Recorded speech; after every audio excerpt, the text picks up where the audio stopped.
If you were looking at the Hamilton Spectator on Friday, you would have seen a piece by our friend Steve Milton. He's the guy up in the top there with the Greg Brady spot on the board, writing about how there is maybe a bit of a battle brewing, or at least a knocking of heads, because we could end up with the Commonwealth Games here in Hamilton in 2026, or the World Cup of Soccer down the road in Toronto in 2026.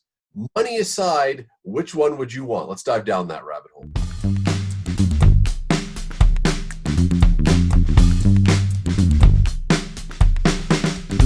There's no question that money is a big part of any Commonwealth Games or any other big sporting event discussion. We're leaving money out of today's talk. Purely on a sporting side of things, a sporting benefit. Rick Zamprin, World Cup of Soccer, not in town, or Commonwealth Games in town? Which would you prefer? Well, number one, I'd love to see the Commonwealth Games in 2026. I'm hoping that it's going to be, an outstanding event. I know the organizing committee had initially hoped for 2030 for the centennial anniversary of the 1930 British Empire Games. And I think 2026 would be a wonderful event here in Hamilton that will be well attended, and I think will create some sort of buzz in the community, but nowhere near the buzz that a World Cup creates, not only for the host nation or host city, but around the world. I mean, this is one of two massive events. The World Cup and the Olympics are neck and neck in terms of worldwide coverage, attention, passion, the elite level of the athletes that are involved. This is best on best, a tournament that is unparalleled around the world in terms of a World Cup venue. We look at the World Cup of Hockey and we have, the best on best, but from a pure viewership and fan perspective, the World Cup's number one. So I'm signing with the World Cup. I know that Toronto is in the mix for 2026 to host upwards of 10 games. Edmonton, Vancouver also in the bucket, if you will. Most of the games will be in the U.S., but Canada will get a slice of the pie, at least in the round-robin portion. I'm firmly entrenched in the World Cup vote. I can't wait for 2026. Bubba?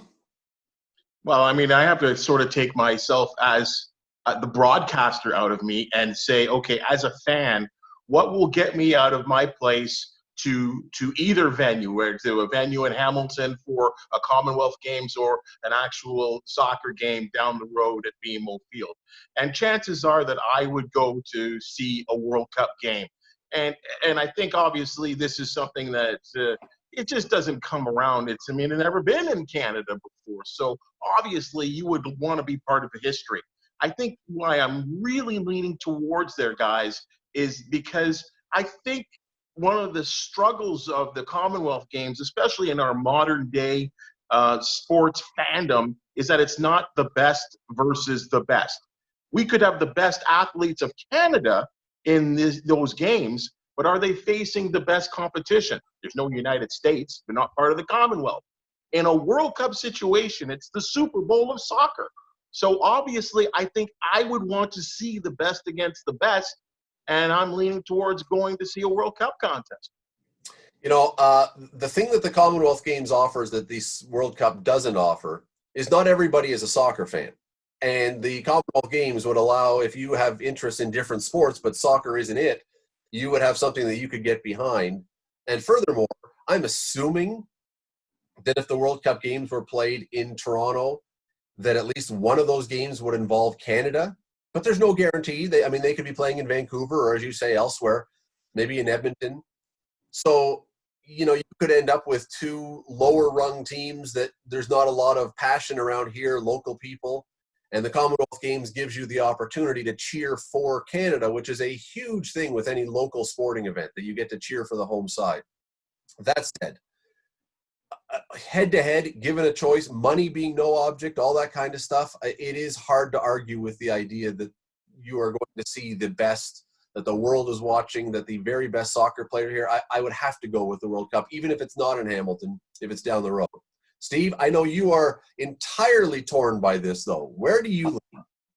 I honestly can't land on a spot here on this hypothetical, because I'd like to see both happen, and of course, so would the Commonwealth Games, now that they've committed to 26 and are going to try and make the best of it. I think you're all right, and there's no comparison on the athletic level. I mean, you might see, there's a good chance we see the fastest runners in the world, right? Because many of them come from Commonwealth Games, but and of course that's a sport that is pretty big too. It's probably the second major sport after soccer in the world. But what I like is the development of what the World Cup in Toronto, Ontario would do, because Ontario is the center of the growth of the game, particularly of the CPL and those kinds of things. From a sporting standpoint, obviously the soccer. Now, just a couple of things here. First of all, it's Edmonton and Montreal who are the other two cities. Vancouver was eliminated. They eliminated themselves. And the games, if they were pulled out of here, the Canadian games likely wouldn't go to another Canadian city.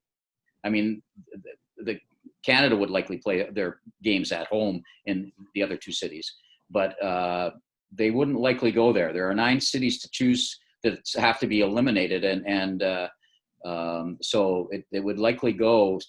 The bulk, say the 3 or 4 that were going to be in Toronto, would probably go to the U.S. So that's an issue too for Canadian soccer. So you have to go with the soccer on a purely sporting standpoint, but locally, sports can be really helped here, not necessarily by who you get to see, but by the facilities and all of the infrastructures and the establishment 4 years earlier than it would have been of what we would call a significant tourism, sports tourism, because of the certain facilities that be created, most notably the basketball one, and then the refurbishing of the arena downtown, in which you would have a lot of regional tournaments for sport.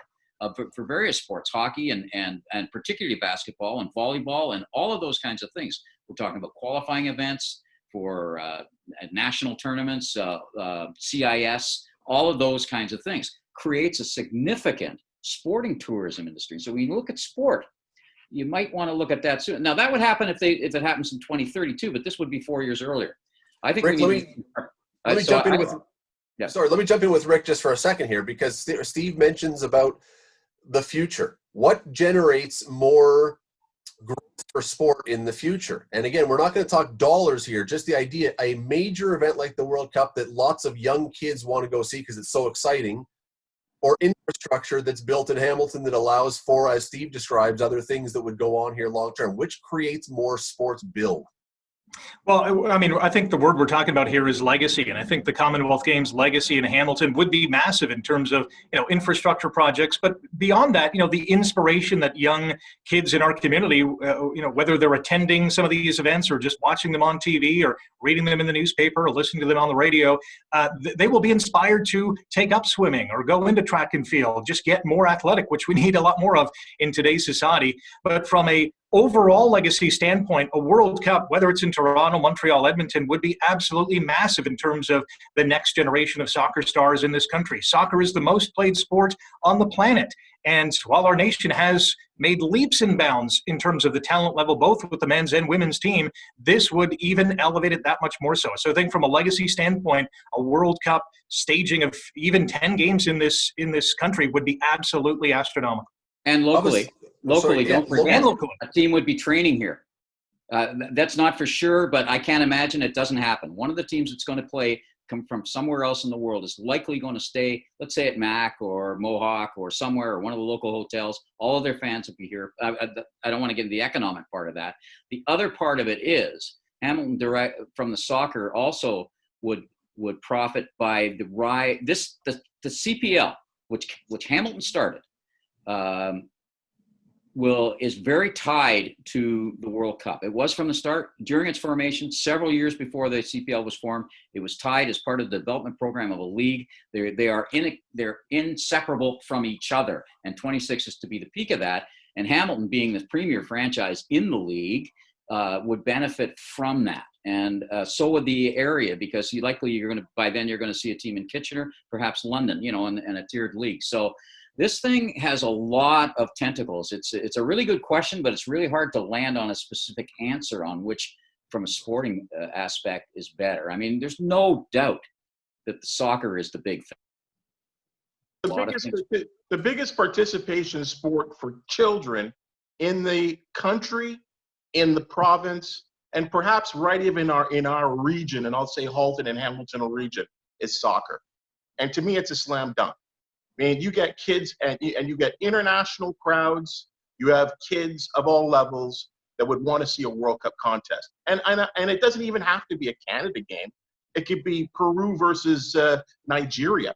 And people will be interested in seeing a once-in-a-lifetime sort of event. And I think it's a slam dunk, guys. I'm sorry.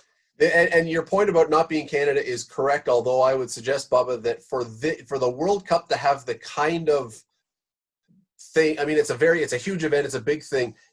Part of the ambiance, part of the thing is being in the stands and seeing the local, the passion of the fans of that particular team. And so you would hope that if it was here, at least one of the teams in each game would have some sort of significant fan base that gets that thing going. That's such a big part of the World Cup, of any soccer game.